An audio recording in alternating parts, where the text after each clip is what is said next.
Егер қобалжып тұрсаңыз, ішіңіз толған уайым болса, дәл қазір миыңызда дүрбелең мен қысым пайда болып тұрса, қиял арқылы антистресс жаттығуын жасауға болады. Сізге нақты қарапайым, бірақ күшті визуализация жаттығуын ұсынам. Қазір көзіңізді жұмыңызда, осыны іштей елестет.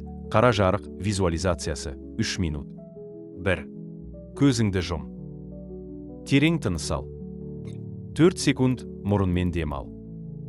4 секунд демді ұста.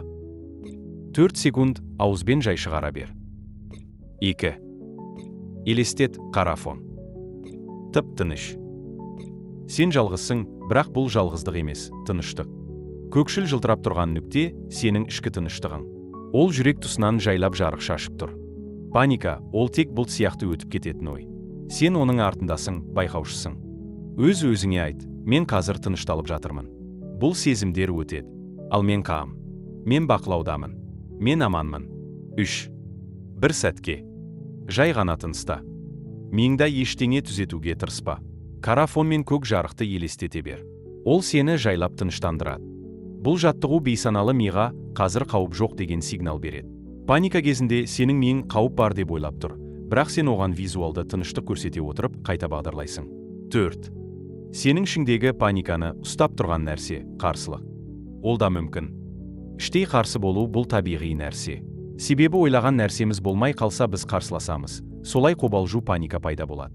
Біз кейде бір нәрсені өзімізге ұнамды, тиімді, әрі пайдалы түрде алдын ала елестетіп аламыз да, сол өзіміз құрастырған фантазиямыздың орындалуын күтеміз, бірақ өмірде қарсыластыңда өз фантазиясы бар екенін ескеру керек. 5. Аффирмациялар сенім деңгейіне қарай. Мен бүгіннен бастап өзіме рұқсат бердім. Өзімнің ішкі сезіміме қарсы шықпаймын. Мен өз-өзіме ішкі тыныштыққа жол аштым. Мен өзіме тыныш болуға рұқсат бердім. Мен өз-өзіме сенуге рұқсат бердім. Мен өзіме әрекет етуге рұқсат бердім. Өйткені мен өзіме сенемін. Мен тек дұрыс әрекет пен дұрыс шешім қабылдаймын.